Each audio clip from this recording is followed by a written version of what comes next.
Hey, so tonight's talk is going to come straight from the heart and just had some uh, good self-talk session, meditative session, and I wanted to share just what I feel, knowing that I identify myself, empathically as an empath. So I tend to filter my feelings and emotions from a center of just who I feel I kind of am at my core. And one of the interesting talks that I've been listening to lately revolves around who you are at your core, who you believe you are, and how you are experiencing right now. Just how are you being aware of your existence, and and to what extent do you this is a character, like a characterization, right? To what extent do you filter, you know, the lens? What is the lens that you're filtering through?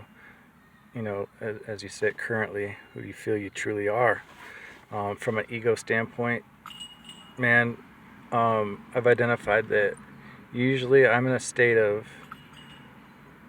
a state of cool Joe um, mode, and cool Joe mode is just a guy that's pretty accepting and understanding of any passive situation, um, and how when I go out in a public space, I'm aware of my surroundings. And while there's a good overall vibe here in Boise, I do know that that doesn't ever mean, or certainly or necessarily mean, that people feel good when they're passing me by, because there's always a vibration, an underlying vibration, that things just aren't that great right now for I would say the majority of folks that are out and about, from an emotional standpoint. So I wanted to say that I'm filtering the world through the lens of someone with empathy, and I understand that for most people, there's a baseline that we kind of maintain, our base personality, and then I think that we all have a personality that is a more emotionally, like, reflective personality, where if people see us in a moment of tension, let's say it's a response to um, a ball being thrown at you, do you passively let the ball bounce by you? Do you react suddenly as though you're under threat of something? Is your response an I'm under threat response? Um, when that ball bounces by you, um, when you see a news article, do you have this sort of a response to it? Do you have this sort of response to it? You know what I mean? Or do you have this sort of response to it? Or do you have no response? And the no response is, I would just characterize it as,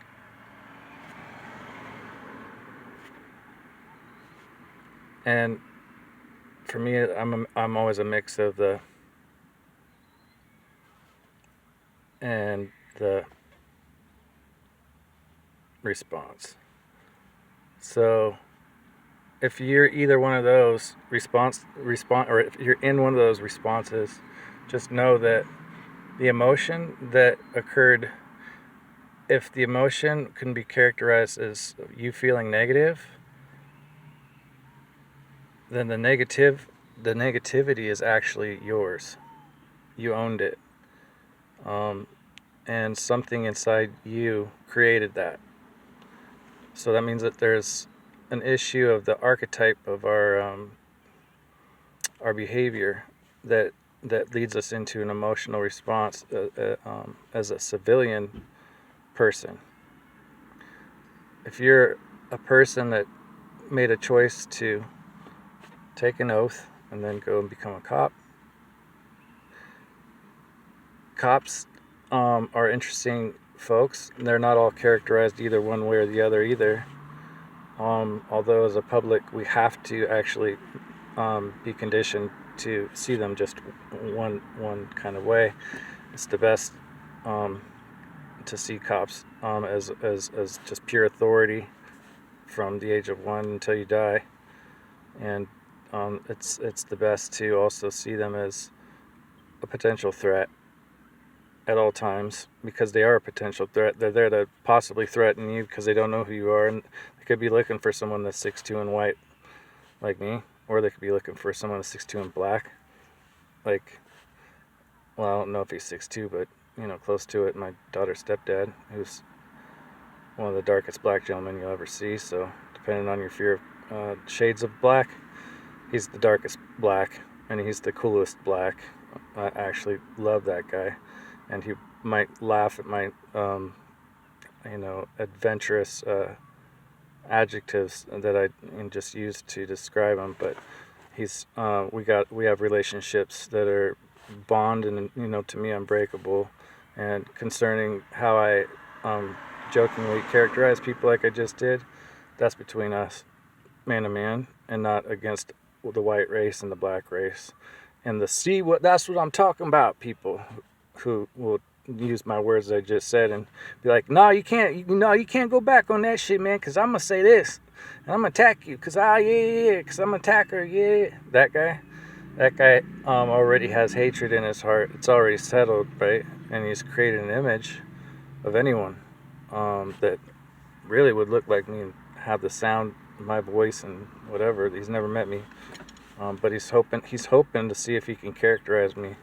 So he might want to attack, because that guy's what we call a hater. He want to attack with his words or his emotions. For me, I'm more of like a Gary Vee type personality. As an empath, man, we love people, and even though I talk a certain way, I use that voice to get across a message. It's better than trying to talk like this. And if you're talking like this, it's gonna be smooth jazz in the 1989s. My name is going to be Z Smooth, and we're doing the top 10 smooth jazz hits for you tonight. Yeah, I'm not that guy either, right? And I'm not hey man, for real, you know what I'm saying? Yeah. I'm not that guy unless I really get excited and I'm on top and she wants me to do the missionary stuff. But that's besides the point. So back to the action.